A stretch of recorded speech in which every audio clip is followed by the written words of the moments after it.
الحمد لله نحمده ونستعينه ونستغفره ونؤمن به ونتوكل عليه ونعوذ بالله من شرور أنفسنا ومن سيئات أعمالنا من يهده الله فلا مضل له ومن يضلله فلا هادي له ونشهد أن لا إله إلا الله وحده لا شريك له ونشهد أن سيدنا وسندنا وحبيبنا حبيب ربنا طبيب قلوبنا محمدا عبده ورسوله الذي أرسله الله إلى كافة الناس بشيرا ونذيرا وداعيا إلى الله بإذنه وسراجا وقمرا منيرا أما بعد فقد قال الله تبارك وتعالى في كلامه المجيد وفرقانه الحميد أعوذ بالله من الشيطان الرجيم بسم الله الرحمن الرحيم سبحان الذي أسرى بعبده ليلا من المسجد الحرام إلى المسجد الأقصى الذي باركنا حوله لنريه من آياتنا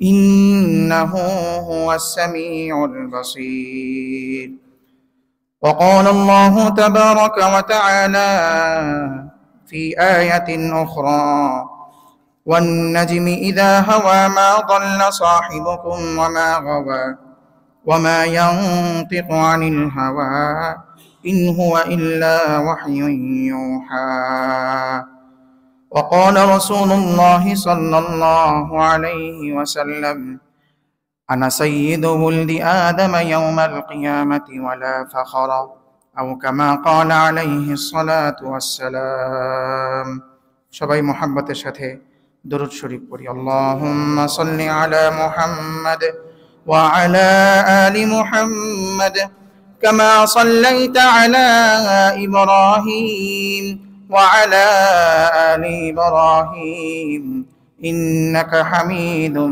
মাজিদ আল্লাহুম্মা বারিক আলা মুহাম্মাদিন ওয়া আলা আলি মুহাম্মাদ كما باركت على إبراهيم وعلى آل إبراهيم إنك حميد مجيد الحمد لله সবাই কেমন আছেন? সমস্ত প্রশংসা আল্লাহ রাব্বুল আলামিনের জন্য, যিনি আমাদেরকে সুস্থ রেখেছেন। জুমার নামাজকে কেন্দ্র করে আমাদেরকে এক হয়ে মসজিদে আসার তৌফিক দান করেছেন, এজন্য সকলেই বলি আলহামদুলিল্লাহ। আল্লাহ রাব্বুল আলামিন কোনো নিয়ামত দিয়ে যেমন আমাদেরকে পরীক্ষা দেন, ঠিক ওই নিয়ামত দিয়েই আমাদেরকে আযাবও দেন। অসংখ্য নিয়ামতের মধ্যে আল্লাহ রাব্বুল আলামিন আমাদেরকে ডুবাই রেখেছেন। আমরা ভাবছি এই নিয়ামতের মধ্যে যখন আমি ডুবেই আছি, এত নিয়ামত আমি পাচ্ছি, আমি মনে হয় আল্লাহ রাব্বুল আলামিনের প্রিয় ভাজন, আস্থা ভাজন। আবার যে ব্যক্তি নিয়ামতের মধ্যে নাই, অনেক নিয়ামত তার থেকে ছিনিয়ে নেওয়া হয়েছে অথবা তাকে নিয়ামত দেওয়াই হয় নাই, উনি ভাবছেন যে আমি বুঝি আল্লাহ পাক রব্বুল আলামিনের থেকে, রহমত থেকে আমি দূরে সরে গিয়েছি। কিন্তু এর মাপকাঠি কি হবে যে আমি আল্লাহ রাব্বুল আলামিনের নিয়ামত থেকে দূরে সরে যাচ্ছি এবং আল্লাহ রাব্বুল আলামিন আমার উপরে রাগান্বিত হচ্ছেন, এবং আল্লাহ রাব্বুল আলামিন কোন সময় আমার উপরে খুশি হবেন এবং কোন সময় আমাকে নিয়ামত দিবেন। নিয়ামত বলতে কি বোঝায় আর খুশি, আল্লাহ রাব্বুল আলামিনের সন্তুষ্ট বলতে কি বোঝায়, এটার মাপকাঠিটা অনেকেই আমরা চিনতে ভুল করি। এই জন্য আমরা ধোঁকায় পড়ে যাই। আল্লাহ রাব্বুল আলামিন সূরাতুল ফজরে ইরশাদ করছেন, ফাআম্মাল ইনসান ইযা মাবতালাহু রাব্বুহু ফাআকরামাহু ওয়া না'আমাহু। মানুষকে যখন আল্লাহ রাব্বুল আলামিন পরীক্ষা নেওয়ার ইচ্ছা করেন, যে তিনি এক মানুষকে অথবা মানুষদেরকে পরীক্ষা নেবেন, পরীক্ষা করবেন, তখন ফাআকরামাহু ওয়া না'আমাহু, তখন তাকে সম্মান দান করেন এবং তাকে প্রচুর নিয়ামত দান করেন। তখন সে বলে ফায়াকুলু রাব্বি আকরামান, সে তখন বলে যে আমার রব আমাকে সম্মানিত করেছে, আমি অনেক নিয়ামতের মধ্যে আছি।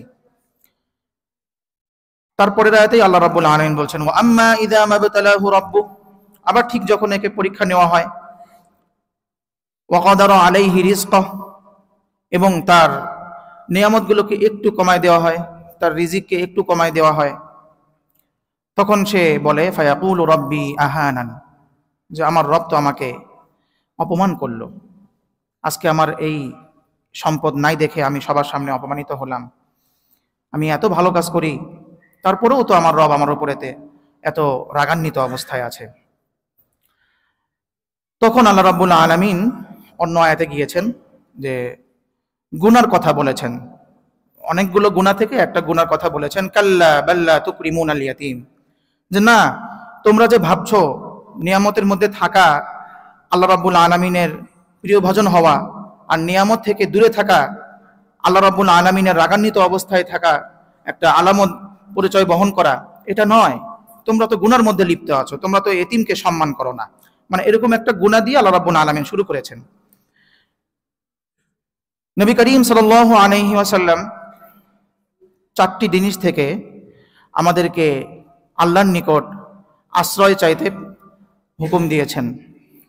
অনেক হাদিসে অনেক বিষয় আছে, কিন্তু একটা হাদিসের মধ্যে 4টি বিষয় আনা হয়েছে, যে তিনি বলেন, তাআওয়াযু বিল্লাহি মিন জাহদিল বালা ওয়া দারাকিশ শাকা ওয়া সুইল কাদা ওয়া শামাতাতিল আ'দা, যে তোমরা 4টি বিষয় থেকে আল্লাহ থেকে আশ্রয় চাও, পানাহ চাও।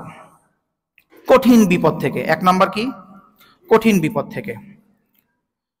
2 নাম্বার হচ্ছে হতভাগা হওয়া থেকে। 3 নাম্বার হচ্ছে তকদিরের মন্দ ফয়সালা আশা থেকে। 4 নাম্বার হচ্ছে শত্রুর নিকট হাসির পাত্র হওয়া থেকে। 1 নাম্বার কি ভাই? কঠিন বিপদ। 2 নাম্বার কি? হতভাগা হওয়া। মুখস্থ করি। 1 নাম্বার কি? কঠিন বিপদ। 2 নাম্বার হতভাগা হওয়া থেকে। 3 নাম্বার তকদিরের মন্দ ফয়সালা আশা থেকে। 4 নাম্বার শত্রুর নিকট হাসির পাত্র হওয়া থেকে। 1 নাম্বার কঠিন বিপদ থেকে, 2 নাম্বার হতভাগা হওয়া থেকে, 3 নাম্বার তাকদীরের মন্দ ফয়সালা হওয়া থেকে, 4 নাম্বার শত্রুর নিকট হাসির পাত্র হওয়া থেকে। এজন্য নবী করিম সাল্লাল্লাহু আলাইহি ওয়াসাল্লাম দোয়া করতেন, আল্লাহুম্মা ইন্নী আউযু বিকা মিন জাহদিল বালা, হে আল্লাহ আমি আপনার নিকট আশ্রয় প্রার্থনা করছি কঠিন বিপদ থেকে, ওয়াদারাকিশ শাকা, হতভাগা হওয়া থেকে, ওয়াসুইল কাদা, যে তকদিরের মন্দ ফয়সালা থেকে, ওয়া শামাতাতিল আ'দা, এবং শত্রুর নিকট হাসির পাত্র হওয়া থেকে। নবী কিন্তু দোয়া করছেন, তার মানে দোয়া যখন যিনি করেন তার দ্বারা এটা কি বোঝায়, যে উনিও এই সমস্যার মধ্যে পড়তে পারেন, এরকম তো নাকি? সমস্যার মধ্যে পড়তে পারেন এরকম একটা সম্ভাবনা আছে। তাহলে এই 4টা বিষয় কি নিয়ামত নাকি বিপদ? বলেন তো। বিপদ না, কঠিন বিপদ, এটা একটা মুসিবতের মধ্যে পড়ে। 2 নাম্বার হতভাগা, 3 নাম্বার হচ্ছে তাকদীরের মন্দ ফয়সালা, 4 নাম্বার শত্রুর নিকট হাসির পাত্র হওয়া। এই 4টা বিষয়ই হচ্ছে বড় বড় বিপদ। এই বিপদ থেকে নবী করিম সাল্লাল্লাহু আলাইহি ওয়াসাল্লাম আল্লাহর নিকট আশ্রয় প্রার্থনা করেছেন। তার মানে নবী সাল্লাল্লাহু আলাইহি ওয়াসাল্লামের ক্ষেত্রেও এটা সম্ভাবনা ছিল যে তিনিও এই বিপদে পড়তে পারেন। আবার একটা বিষয় আসেন, আমি কিন্তু বোঝাচ্ছি অন্য বিষয়, আমি কিন্তু এই হাদিসের ব্যাখ্যা করছি না। হাদিসের ব্যাখ্যা যদি সুযোগ হয় অন্যদিন ইনশাআল্লাহ। আমি বোঝাচ্ছি কোন বিষয়, আমার টপিক তো মনে আছে। কোনটা? যে আমরা আল্লাহর প্রিয় এবং আল্লাহ যে আমার উপরে খুশি আছেন এবং বেজার হচ্ছেন, এটার মাপকাঠি মনে করি কি? সম্মান, নিয়ামত এর মধ্যে ডুবায় থাকা এবং অন্যান্য কিছুকে মনে করি। আর যখন নিয়ামতের মধ্যে আমি থাকি না, আমি অনেক কিছু পারি না, অনেক ভালো ভালো যোগ্যতা আছে, সেই যোগ্যতা আমার মধ্যে নেই, এটা আমি কি মনে করি? আমার ব্যর্থতা মনে করি এবং আল্লাহ আমার উপরে নারাজ এটা মনে করি। আমার টপিক কিন্তু এটা মনে রাখতে হবে। সেই টপিকের উপরেই হাদিসটা বললাম যে নবী করিম সাল্লাল্লাহু আলাইহি ওয়াসাল্লামের থেকে বড় নিয়ামত প্রাপ্ত ব্যক্তি তো আর পৃথিবীতে উভয় জাহানে আছে। তিনি এই দোয়া করছেন মানে কি বোঝাচ্ছে? যে তিনিও এই বিপদে পড়ার একটা সম্ভাবনা আছে। এবং সাহাবীদেরকে যাদেরকে এই দোয়া উনি শিক্ষা দিচ্ছেন তারা কারা? রাদিয়াল্লাহু আনহুম ওয়া রাদু আন, তাদের ব্যাপারে আল্লাহ রাব্বুল আলামিন সন্তুষ্ট, তারাও আল্লাহর উপরে সন্তুষ্ট। এমন ব্যক্তিদেরকে নবী করিম সাল্লাল্লাহু আলাইহি ওয়াসাল্লাম শিক্ষা দিচ্ছেন যে তোমরা এই 4টি বস্তু থেকে আল্লাহর নিকট পানা চাও, আশ্রয় চাও। তার মানে আমরা বুঝছি যে না, 4টা বিষয়ের মধ্যে সাহাবায়ে কেরামও পড়ার আশঙ্কা, সম্ভাবনা আছে, ছিল। তো আরেকটা বিষয়ে যাই। আয়েশা রাদিয়াল্লাহু তাআলা আনহা, তিনি নবী করিম সাল্লাল্লাহু আলাইহি ওয়াসাল্লামের মৃত্যুর অবস্থা বর্ণনা দিতে গিয়ে বলেন যে নবী করিম সাল্লাল্লাহু আলাইহি ওয়াসাল্লাম আমার এই কোলের উপরে মাথা রেখে উনি ইন্তেকাল করেছেন। এক হাদিসে আসে কোলের উপরে মাথা ছিল, আর এক হাদিসে আছে যে ঠিক বুকের উপরে হেলান দেওয়া অবস্থায় ছিলেন। তো তারপরে তিনি বলেন যে নবীর মৃত্যুর পরে এর থেকে কম কষ্টের মৃত্যু দেখে আমার কোনো আর হিংসা হয় না। মানে অনেক মানুষ দেখা যাচ্ছে ঘুমের মধ্যে মৃত্যু হয়ে গেছে, খুব সহজেই মৃত্যু হয়ে গেছে। তখন আমরা কি মনে করি? লোকটার ভাগ্য খুব ভালো রে, ঘুমের মধ্যে মারা গেছে। তো অনেক কাফেরও তো ঘুমের মধ্যে মারা যায়, তাহলে ভাগ্য ভালো? বলেন। এরিয়েল শ্যারন ইসরায়েলের প্রধানমন্ত্রী ছিল, সে 16 বছর কোমায় থেকে মারা গেছে। তো সে যখন মারা গেছে তখন তো কেউ তো বুঝতেই পারে নাই সে মারা গেছে। তাহলে তার মৃত্যুটা কি ভালো মৃত্যু? এতগুলো মানুষকে সে হত্যা করছে, গাজায় সে হত্যাযজ্ঞ চালাইছে, ফিলিস্তিনে সে হত্যাযজ্ঞ চালাইছে, মসজিদুল আকসাকে সে আগুন ধরায় দিছে, এবং সে মারা গেছে কোমায়। তাহলে যেটা আমরা বুঝি যে ভালো মৃত্যু, তাহলে আসলেই কি এটা ভালো মৃত্যু ছিল? না। তো এটাই বোঝাচ্ছেন নবী করিম সাল্লাল্লাহু আলাইহি ওয়াসাল্লামের মৃত্যুর ক্ষেত্রে মা আয়েশা রাদিয়াল্লাহু তাআলা আনহা, যে নবীর মৃত্যুর পরে আমি যদি শুনি যে অমুক ব্যক্তি খুব কম কষ্টে মারা গেছে, তার কোনো কষ্টই হয় নাই, আমি যদি শুনি, এটা আমার মনে হয় না যে সে খুব সম্মানী ব্যক্তি। কারণ আমি নবীকে দেখেছি যে তার মৃত্যুর সময় তিনি বারবার করে ভেজা হাত দিয়ে কপাল মুছছেন আর বলছেন, আল্লাহুম্মা আইন্নি আলা সাকারাতিল মাউত, হে আল্লাহ আপনি আমাকে মৃত্যুর যন্ত্রণা থেকে রক্ষা করেন, আপনি আমাকে সাহায্য করেন, মৃত্যুর যন্ত্রণা যেন আমার লাঘব হয়। তিনি এই দোয়া করছেন। তো যখন শুনি অমুক ব্যক্তি মারা গেছে, খুব কম কষ্টতে মারা গেছে, তখন আমার মনে হয় না যে উনি খুব সম্মানী ব্যক্তি। কারণ নবীর থেকে সম্মানী ব্যক্তি তো আর পৃথিবীতে কেউ নেই। তাহলে ওনাকে সম্মান, এই মৃত্যুটা তার সম্মানের মৃত্যু অথবা শুভ মৃত্যু, অথবা একটা মৃত্যু তার অশুভ মৃত্যু, এটা আমার কাছে আর কোনো ম্যাটার করে না যে কম কষ্ট হয়েছে। তাহলে কি বোঝা গেল? এখান থেকে আমরা একটা জিনিস বুঝলাম যে বিপদে পড়া, তারপরে নিয়ামত না থাকা, এগুলো আল্লাহ রাব্বুল আলামিনের রেজামন্দির, সন্তুষ্টির কোনো পরিচয় বহন করে না। নাকি সন্দেহ আছে? তাহলে পরিচয় কি বহন করবে? নবী করিম সাল্লাল্লাহু আলাইহি ওয়াসাল্লাম আরেক হাদিসে উনি দোয়া করতেন, আল্লাহুম্মা লা তুসকিনি বিমাসিয়াতিক, হে আল্লাহ আপনি আমাকে হতভাগা বানাই দিয়েন না, আপনি আমাকে কঠিন বিপদে ফেলাই দিয়েন না। কেন? আমার গুনার কারণে। আমি গুনার মধ্যে লিপ্ত হয়ে যাচ্ছি। তখন নবী করিম সাল্লাল্লাহু আলাইহি ওয়াসাল্লাম বলছেন যে আমি গুনার মধ্যে লিপ্ত হওয়া মানেই আমি হতভাগা হয়ে যাচ্ছি। নবী করিম সাল্লাল্লাহু আলাইহি ওয়াসাল্লাম যখন তায়েফের ময়দানে গেলেন, আজকে আমি যে আয়াত তেলাওয়াত করেছি এটা হলো মেরাজের আয়াত। নবী করিম সাল্লাল্লাহু আলাইহি ওয়াসাল্লামকে মসজিদুল হারাম থেকে মসজিদুল আকসা পর্যন্ত নৈশ ভ্রমণ করানো হয়েছে এক রাত্রেই, এবং ওই রাত্রেই মসজিদুল আকসা থেকে ঊর্ধ্বগমনে আরশে আজিমের মেহমান বানায় নেওয়া হয়েছিল এক রাত্রেই। সেই আয়াত আমি তেলাওয়াত করেছি। আজকে ওই ব্যাখ্যাতে আমরা যাব না, ওইদিকে আমরা যাব না। শুধুমাত্র আজকে আমরা এতটুকু আলোচনা করব যে বিপদে পড়া আর বিপদ থেকে রক্ষা হওয়া, নিয়ামতের মধ্যে থাকা, নিয়ামত না থাকা, এটা মহান রব্বুল আলামিনের সন্তুষ্টির আলামত নয়। সন্তুষ্টির আলামত অন্য কিছু। সেটাই আমি আজকে আলোকপাত করার চেষ্টা করব ইনশাআল্লাহ। সামনের সপ্তাহে আমরা মেরাজের ঘটনাটা যদি আমাদের সুযোগ হয়, আল্লাহ পাক যদি হায়াত দেন, তাহলে ইনশাআল্লাহ আমরা এই নিয়ে আলোচনা করব, এবং এখান থেকে শিক্ষাটা কি সেখান থেকে আমরা আলোচনা করব ইনশাআল্লাহ।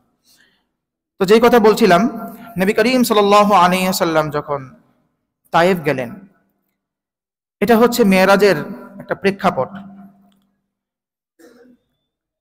নবুয়তের, একটু সাউন্ডটা কমা দেন তো, বেশ অনেক বেশি হয়ে গেছে, খালি ঘুম ঘুম শব্দ হচ্ছে। সাউন্ড মানে আওয়াজ বাড়ায় দেন, বাদ বাকি একটু বেশ কমায় দেন। নবুয়তের 10ম হিজরিতে নবী করিম সাল্লাল্লাহু আলাইহি ওয়াসাল্লামের জীবনে দুটি বড় বড় ঘটনা ঘটে যায়। একটি হচ্ছেন খাজা আবু তালিব, তার মৃত্যু হয়ে যায়। 2 নম্বর হচ্ছে মা খাদিজা রাদিয়াল্লাহু তাআলা আনহা, তার মৃত্যু হয়ে যায়। এবং তার ঠিক 3 বছর আগে 7ম হিজরি থেকে নিয়ে 10ম হিজরি পর্যন্ত নবী করিম সাল্লাল্লাহু আলাইহি ওয়াসাল্লামকে এবং বনি হাশিম, বনি আব্দুল মুত্তালিব, এই 2 বংশকে, 2 গোত্রকে পুরো মক্কাবাসীদের থেকে একঘরে করে দেওয়া হয়, বয়কট করা হয়। নবী করিম সাল্লাল্লাহু আলাইহি ওয়াসাল্লাম তার যে জন্মস্থান, সেই বাড়িটা এখনো আছে, ঠিক তার পিছনে পাহাড়, এখন পাহাড়টা কেটে ফেলছে, রাস্তা করছে, সেই পাহাড়ের উপরে ওই 2 বংশ, 2 গোত্র, বনি আব্দুল মুত্তালিব এবং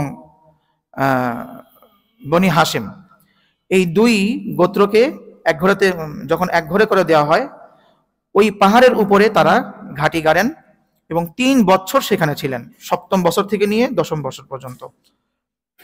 এবং সেখানে অনেক অমুসলিমও ছিলেন, যারা কাফের মুশরিক ছিল। তারপরেও নবী করিম সাল্লাল্লাহু আলাইহি ওয়াসাল্লামের রক্তের সম্পর্কের কারণে আরবরা রক্তকে প্রচুর তারা মূল্য দেয়। রক্তের সাথে কোনো কি বলে, এর সঙ্গে কোনো আপোষ নেই। আবু জাহেল, ঘটনা তো অন্যদিকে চলে যাচ্ছে, একটু বলি। নবী করিম সাল্লাল্লাহু আলাইহি ওয়াসাল্লাম কাবার এক পাশে নামাজ পড়ছিলেন। আবু জাহেল, উতবা, সাইবা, তারা কিন্তু কাবার দেওয়ালেই হেলান দিয়ে গল্প করত, আড্ডা দিত। তো আরেক পাশে নবী করিম সাল্লাল্লাহু আলাইহি ওয়াসাল্লাম ইবাদত করছিলেন, নামাজ পড়ছিলেন। তখন উকবা ইবনে আবি মুআইত, সে কাফের এবং নবীর বন্ধু ছিল। ওই উকবা ইবনে আবি মুআইতকে আবু জাহেল হুকুম দিছে, যাও তুমি গিয়ে এই উটের পচা নাড়ি ভুড়ি তার মাথার উপরে দিয়ে আসো। যখন নবী করিম সাল্লাল্লাহু আলাইহি ওয়াসাল্লাম যখন সিজদায় গেলেন, সিজদায় যাওয়ার পরে নবী করিম সাল্লাল্লাহু আলাইহি ওয়াসাল্লামের মাথার উপরে উকবা ইবনে আবি মুআইত, এটা কে ছিল? নবীর বন্ধু ছিল, ভালো বন্ধু ছিল। সে ওই নেতার কথা শুনছে, নেতার কথা শুনে ভুড়ি গিয়ে কার উপর দিয়ে আসছে? মাথার উপরে দিয়ে আসছে, নবী করিম সাল্লাল্লাহু আলাইহি ওয়াসাল্লাম মাথার উপরে। উটের ভুড়ি কি ভাই ছাগলের ভুড়ি মতো যে তুললাম আর সব উঠে গেল? এরকম বিশাল বড় ভুড়ি। এত বড় ভুড়ি যখন এই মাথার উপরে পড়ছেন, নবী করিম সাল্লাল্লাহু আলাইহি ওয়াসাল্লাম আর মাথা তুলতে পারছিলেন না।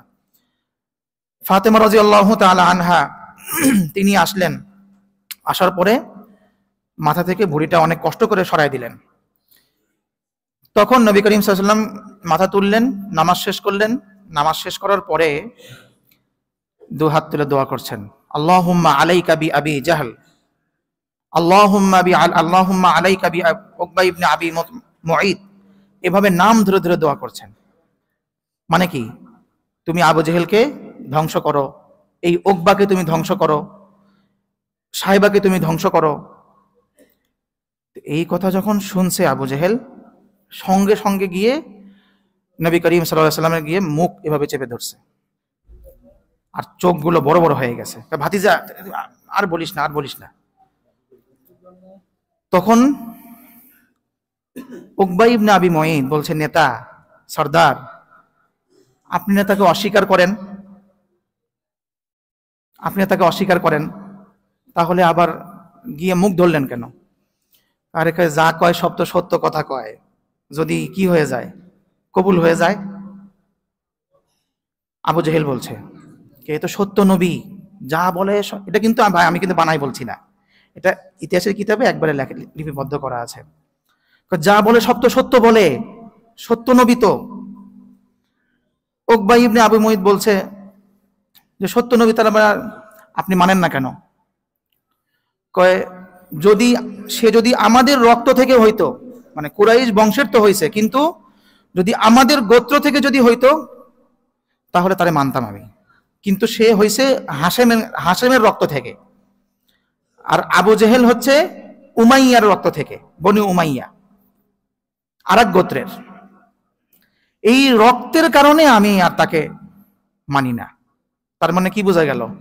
আবু জেহেলও কি করত? বিশ্বাস করত, কিন্তু দুঃখের বিষয় আমরা বিশ্বাস করি না। আমরা বিশ্বাস করি না যে সত্য নবী। কথায় কথায় একটু বিপদে পড়লে রাখেন মিয়া আপনার রবি মিয়া, না রাখেন আল্লাহর রসুল দৌর মিয়া, বলি না ভাই? সবাই বলে ফেলি। আবু জেহেল শুদ্ধ বিশ্বাস করত যে সত্য নবী, মানছে না কেন? রক্তের কারণে। আমরা যেমন জেলার কারণে মারামারি করি, কোন জেলা? অমুক জেলা। ও তুই তোর ভালো হলেও তুই খারাপ, ও তোর অমুক জেলা, আচ্ছা ঠিক আছে। তুই অমুক সমিতির লোক, আচ্ছা ঠিক আছে, হ্যাঁ বুঝছি, তুমি অমুক সমিতির, বুঝে গেছি। বুঝেন না? এই জাহেলি সমস্যা আমাদের মধ্যেও আছে, যে একটা ভালো কাজ করছে একটা লোক, এক সমিতির লোক, আমরা কই না এ তো আর এক সমিতির লোক, দেখা এটা ভালো বলা যাবে না। এটা আমাদের মধ্যেও আছে। তো আবু জেহেল নবী করিম সাল্লাল্লাহু আলাইহি ওয়াসাল্লাম দোয়া করছেন, তার ঠিক 13 বছর পরে কি হয়েছে? বদরের যুদ্ধ হয়েছে। আবু জেহেলকে কি করা হয়েছে? আচ্ছা, এরকম আওয়াজ হচ্ছে কেন? গুম গুম গুম গুম, দেখছেন? এরকম হওয়া যাবে না, উপরে তো বোঝা যাচ্ছে না। তো 10 বছর পরে এই দোয়া আল্লাহ কবুল করছেন, আর আমরা 3, 4 দিন, 5 দিন, 10 দিন দোয়া করেই কই আল্লাহ কবুল করে না কেন? তাহলে আমাদের ইমানের কত দুর্বলতা, কত দুর্বলতা আমাদের আছে। তো যেটা বলছিলাম, ওই একই বছর আবু তালেবের ইন্তেকাল হয়েছে 10ম বছরে, আবার মা খাদিজা রাদিয়াল্লাহু তাআলা আনহার ইন্তেকাল হয়ে গিয়েছে। ইন্তেকালের পরে নবী করিম সাল্লাল্লাহু আলাইহি সাল্লাম ভাবলেন যে মক্কাবাসী যখন আমাকে প্রত্যাখ্যান করছে, আমি তায়েফে যাই, তায়েফে গিয়ে একটু দাওয়াত দিই। তো সেই ভাবা মোতাবেক আল্লাহ রাব্বুল আলামিনের হুকুম মোতাবেক তিনি তায়েফে গেলেন। তায়েফে গিয়ে উনি দাওয়াত দিলেন। আমি বিস্তারিত ঘটনা দিতে আমি ওদিকে যাচ্ছি না, শুধু ওখান থেকে আমরা শিক্ষাটা নেব যে নবীর দোয়াটা কি ছিল। ওখানে গিয়ে দাওয়াত দেওয়ার পরে তারা নবীর পিছনে ছোট ছোট বাচ্চাদেরকে লেলায় দিল এবং পাথর নিক্ষেপ করে নবীর গা থেকে রক্ত ঝরালো। তারপরে দেখেন নবী করিম সাল্লাল্লাহু আলাইহি ওয়াসাল্লাম দোয়া করছেন। আমরা তো দোয়াটাও করতে জানি না, এবং দোয়ার ভাষা কেমন হতে পারে সেই ভাষাটাও আমরা জানি না। নবী করিম সাল্লাল্লাহু আলাইহি ওয়াসাল্লাম দোয়া করছেন, আল্লাহুম্মা ইন্নী আশকু ইলাইকা দুআফা কুওয়াতি ওয়া কিল্লাতা হিলাতি ওয়া হাওয়ানি আলান নাস। হে আল্লাহ, আমি আপনার নিকট অভিযোগ করছি আমার শক্তির স্বল্পতার, আমার শক্তি কম। ওয়া কিল্লাতা হিলাতি, দাওয়াতের ক্ষেত্রে আমার কৌশলটা আমার জানা নেই, আমার কৌশলটা আমার কাছে কম, এই অভিযোগটা আমি আপনার নিকট করছি। ওয়া হাওয়ানি আলান নাস, এবং মানুষের নিকট যে আমি অপমান হইলাম সেই অপমানের অভিযোগটা আমি আপনার কাছে করছি। তারপরে আল্লাহুম্মা আনতা রাব্বি, হে আল্লাহ আপনি আমার রব, ইলা মান তাকিলুনি, আপনি কাদের নিকট আমাকে সোপর্দ করেছেন, মানে দাওয়াতের যে হুকুমটা আমাকে দিতে বলেছেন কাদের নিকট দাওয়াত দেওয়ার হুকুম করেছেন। ইলা আদুবিন ইয়াতাজাহামুনি, যেই এমন শত্রুর নিকট কি আমাকে পাঠাইছেন যে আমাকে এভাবে নির্যাতন করলো।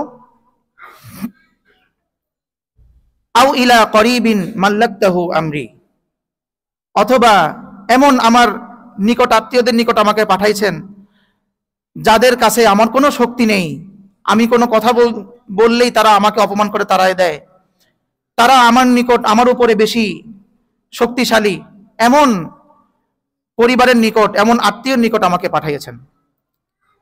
তারপরে তিনি বলছেন, দেখেন এটার উপরে আমার আজকের কথাটা, ইল্লাম তাকুন সাখিতান আলাইয়া, হে আল্লাহ যদি আপনি আমার উপর রাগান্বিত না হন, ফালা উবালি, আমি এগুলোর কোনো কিছুকে পরোয়া করি না।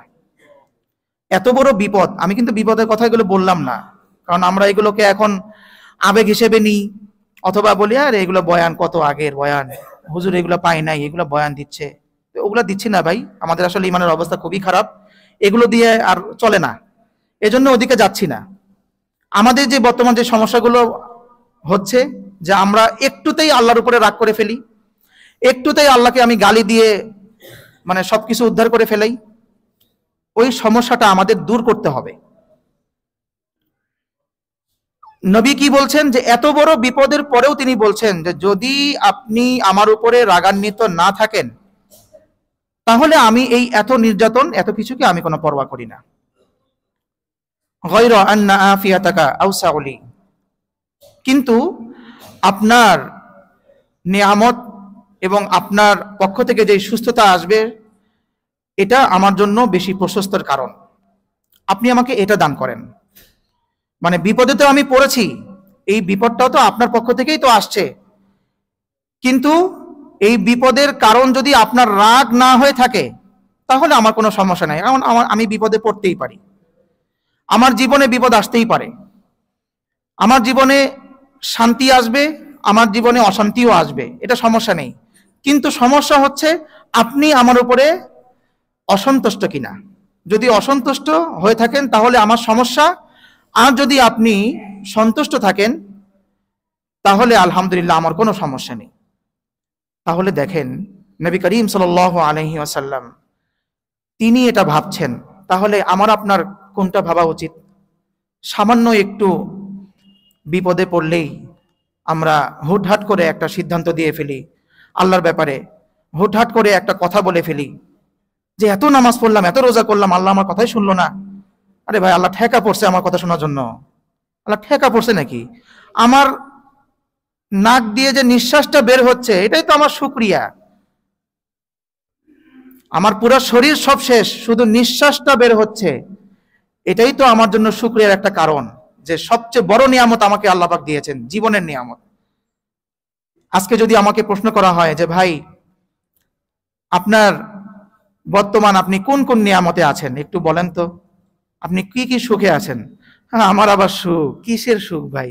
জীবনটা আমার অসুখে ভরা, খালি অসুখ আর অসুখ, এই অশান্তি সেই অশান্তি সেই, ওই মানে একটা লিস্ট, বাজারের লিস্টের মতো একটা লিস্ট করা হবে। আর যদি বলা হয়